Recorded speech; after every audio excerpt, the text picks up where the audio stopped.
Chair. I'm going to call Ron Mark. Thank you, Mr. Chair. I'll only take a short call at this point because I really want to carry on the discussion around the debate over the definition of a terrorist act or a terrorist or a freedom fighter. It's, Mr. Chair, it's been a while actually since I stood in this House, and I've just been going back through Hansard, not something you do lightly or voluntarily, back to 2007 when I spoke on a number of bills such as the Suppression of Terrorism Act and the repeal of the, through the Crimes Amendment Bill, the repeal of the Act, the Seditious Offences Act. It's clear that every time we get into discussing these matters, there is always the question, well, define a terrorist act, and how can we assure ourselves that we're not catching people in legislation that we have no intention of catching? I think it's pretty fair to say that one man's terrorist is another man's freedom fighter. Keith Locke was famous or infamous, depending on which side of the political divide you sat, for a very romantic article that he wrote about the Pol Pot coming into, what was it, the capital Cambodia, waving his pistol in the air, firing a shot and drawing the crowd's attention to him as he liberated those poor, sorry people.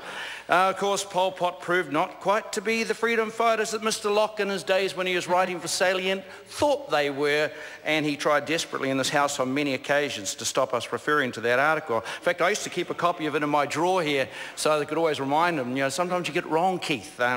Pol Pot were not nice people.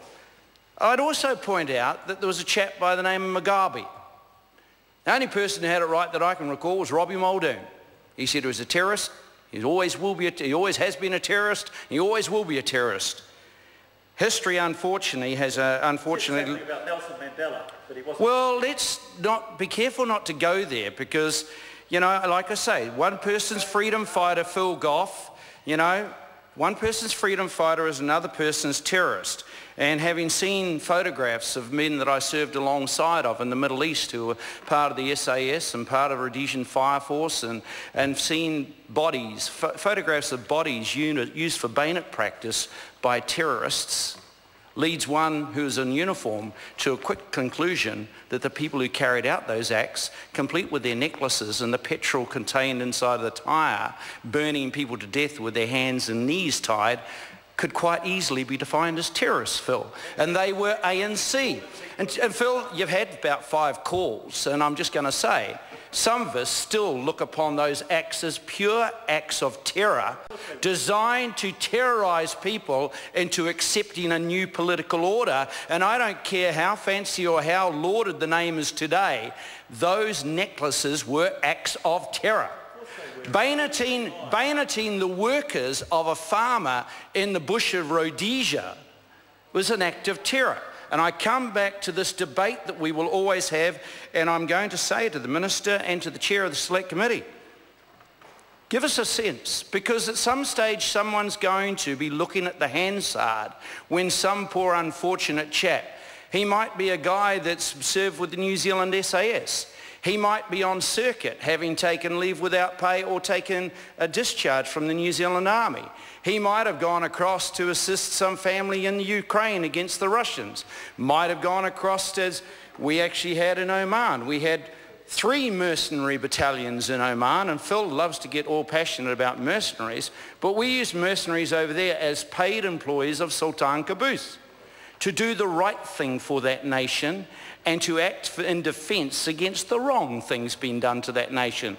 And we had occasions where some of those chaps from Baluchistan would come to us and say that they had problems at home. Bandits and people were raiding there. I will come back to it. So back to the definition. It's interesting to, with your experience. I know it is. I know it is. You're good. But we really are focusing, when we're in committee stage, it's about what's drafted in the bill, so ask the member to come back to that. Ron Mark. So what is drafted in the bill is a continual referral to a definition of terrorism. And what is confusing for some of those people, and hence an amendment on the table today, is that some people disagree.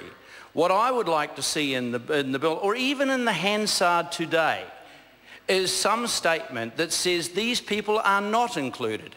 It is not the intention to capture under this legislation New Zealanders who are going to fight people who deserve to be, who need to be fought, whether it be in Ukraine or whether it be any other part of the world.